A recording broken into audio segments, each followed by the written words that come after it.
BBC বাংলার সান্ধ্য অধিবেশন প্রবাহতে আপনাদের স্বাগত। আজ আপনাদের সাথে লন্ডন স্টুডিও থেকে আছি মানসী বড়ুয়া।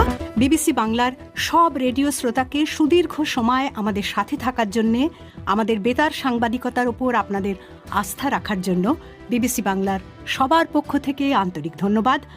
আর ঢাকায় আমার সাথে থাকছেন আকবর হোসেন। যৌন আকাঙ্ক্ষা কমে যাওয়া বা কোনো কাজে উৎসাহ না পাওয়ার মতো উপসর্গ অনেকের মধ্যে থাকলেও বেশিরভাগ ক্ষেত্রেই এর কারণ কি তা জানেন না অনেকেই। স্বাস্থ্য বিষয়ক বিভিন্ন সংস্থা এবং চিকিৎসকরা বলছেন যে এ ধরনের উপসর্গের পেছনে অন্যতম কারণ হচ্ছে টেস্টোস্টেরন নামে এক ধরনের লিঙ্গ নির্ধারণী হরমোনের মাত্রা কমে যাওয়া, যাকে বলা হয় টেস্টোস্টেরন ঘাটতি। বঙ্গবন্ধু শেখ মুজিব মেডিকেল বিশ্ববিদ্যালয়ের এন্ডোক্রাইনোলজি বিভাগের সহযোগী অধ্যাপক ডক্টর শাহজাদা সেলিম বলেন, মায়ের পেটে থাকার সময় একটা শিশু পুরুষ নাকি নারী হবে সেটাও এই হরমোনের প্রভাবে অঙ্গ প্রত্যঙ্গ তৈরি হতে থাকে। বয়সন্ধিকালের পর এই হরমোনের মাত্রাটা হঠাৎ করে বেড়ে যায় এবং সে একজন পরিপূর্ণ পুরুষ হওয়ার জন্য তৈরি হয়।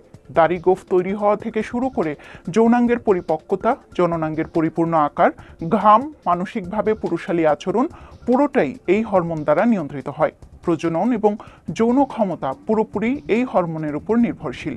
এই প্রতিবেদনের বেশিরভাগ তথ্যই দিয়েছেন বঙ্গবন্ধু শেখ মুজিব মেডিকেল বিশ্ববিদ্যালয়ের এন্ডোক্রাইনোলজি বিভাগের সহযোগী অধ্যাপক ডক্টর শাহজাদা সেলিম। এছাড়া হার্ভার্ড মেডিকেল স্কুলের অধীনে হার্ভার্ড হেলথ পাবলিশিং এবং যুক্তরাষ্ট্রের অলাভজনক academic medical centre Cleveland clinic থেকেও কিছু তথ্য নেওয়া হয়েছে।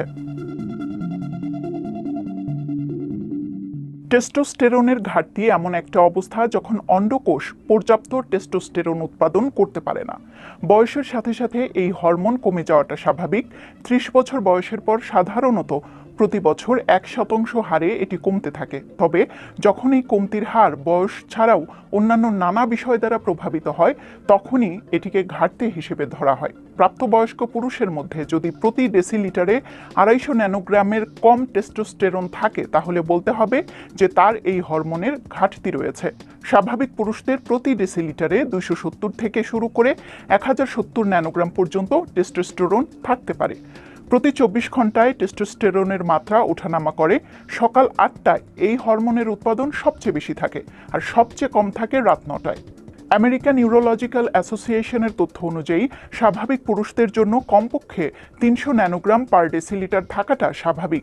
এর কম যদি কারো টেস্টোস্টেরন থাকে তাহলে তার চিকিৎসা নেওয়া উচিত। টেস্টোস্টেরন কমে যাওয়ার প্রথম লক্ষণ হচ্ছে লিবিডোর মাত্রা কমে যাবে এবং এর কারণে যৌনাকাঙ্ক্ষা কমে যাবে। এটা ব্যক্তি নিজে বা তার সঙ্গী বুঝতে পারবেন। পুরুষের পেশির শক্তি কমে যাবে, ফলে সে আর আগের মতো কাজ করতে পারবে না। খাওয়ার পর কাজ করার আগ্রহ কমে যাবে। অনেকের চামড়া ঝুলে যেতে পারে, তবে এটা টেস্টোস্টেরনের ঘাটতি মারাত্মক হলে দেখা দেয়। পুরুষদের বিকৃত যৌন আচরণের অন্যতম কারণ হচ্ছে টেস্টোস্টেরনের ঘাটতি। যাদের ক্ষেত্রে হরমোনের ঘাটতি খুব দ্রুত হয়, তারা বুঝতে পেরে চিকিৎসকের কাছে গিয়ে থাকেন, কিন্তু যাদের মধ্যে ধীরে ধীরে হয়, সে এর সাথে খাপ খাইয়ে নিতে নিতে বিকৃত যৌন আচরণের প্রতি আকৃষ্ট হন। এই হরমোনের ঘাটতির কারণে বন্ধ্যাত্বও দেখা দিতে পারে। এই হরমোন কমে যাওয়ার মূল উপসর্গ হচ্ছে যৌন তাড়না কমে যাওয়া, যৌনাঙ্গ উত্থানে অক্ষমতা, যৌন মিলনে অক্ষমতা, অন্ডকোষ সংকুচিত হওয়া, শুক্রাণুর উৎপাদন কমে যাওয়া, বন্ধ্যাত্ব। এছাড়াও ঘুমের সমস্যা, মনোযোগের সমস্যা, কাজে উৎসাহ না পাওয়া, মাংসপেশি ও শক্তি কমে যাওয়া, হাড়ের ঘনত্ব কমে যাওয়া, পুরুষদের স্তন গঠিত হওয়া, বিষণ্ণতা, ক্লান্তি এবং অবসাদের মতো উপসর্গ থাকতে পারে। চিকিৎসকরা বলছেন যে 85 থেকে 90% ক্ষেত্রে অন্ডকোষের কোনো ধরনের ক্ষতি হলে টেস্টোস্টেরনের ঘাটতি দেখা দেয়। বাংলাদেশে সবচেয়ে স্বাভাবিক কারণ হচ্ছে বয়সন্ধিকালে বা এর আশপাশের সময়ে যদি কারো মামস হয়ে থাকে, তাহলে এটি গলার পাশাপাশি অন্ডকোষকেও আক্রান্ত করে। এর ফলে এটি ক্ষতিগ্রস্ত হয় এবং টেস্টোস্টেরনের ঘাটতি তৈরি হওয়ার পথ তৈরি হয়, কারণ টেস্টোস্টেরন উৎপাদিত হয় এই অন্ডকোষেই। তবে বাংলাদেশে বেশিরভাগ ক্ষেত্রেই রোগীরা এটা খেয়াল করে না। অতিরিক্ত গরমে দীর্ঘক্ষণ থাকলেও টেস্টোস্টেরনের উৎপাদন কমে যেতে পারে, কারণ এই হরমোনের কার্যকারিতা ঠিক রাখতে হলে দেহের তাপমাত্রা স্বাভাবিকের তুলনায় 1 থেকে 1.5 ডিগ্রি কম রাখতে হয়। ফলে অতিরিক্ত গরম জায়গায় বাস করলে, কাজ করলে বা উদাহরণ হিসেবে বাসের ইঞ্জিনের মতো জায়গার উপরে বসে থাকলে শারীরিক তাপমাত্রা বেড়ে যেতে পারে, যা এই হরমোনের ক্ষতি করে। রক্তে শর্করার পরিমাণ যাদের বেশি বা যাদের ডায়াবেটিস আছে তাদের টেস্টোস্টেরনের ঘাটতি হওয়ার সম্ভাবনা খুব বেশি। আরেকটি কারণ হচ্ছে স্থূলতা। দেহের অতিরিক্ত মেদ সরাসরি টেস্টোস্টেরনের ঘাটতিতে অবদান রাখে। এছাড়া যাদের বিভিন্ন ধরনের রেডিয়েশনে থাকতে হয় বা চিকিৎসাজনিত কারণে কেমোথেরাপি দিতে হয় তাদের টেস্টোস্টেরনের ঘাটতি দেখা দেয়। আঘাতজনিত কারণ বা দুর্ঘটনার কারণে যদি কারো অন্ডকোষ ক্ষতিগ্রস্ত হয়, জিনগত কোনো সমস্যা থাকে, তাহলে এই হরমোনের ঘাটতি থাকতে পারে। কারো যদি জন্মগতভাবে অন্ডকোষ না থাকে বা সেটি যদি পরিপূর্ণ গঠিত না থাকে, ব্যাকটেরিয়ার সংক্রমণ থাকে, যৌন সংক্রমণজনিত রোগ থাকে, কোনো ভাইরাসের সংক্রমণ থাকে বা টিউমার থাকে, তাহলেও টেস্টোস্টেরনের উৎপাদন কমে যেতে পারে।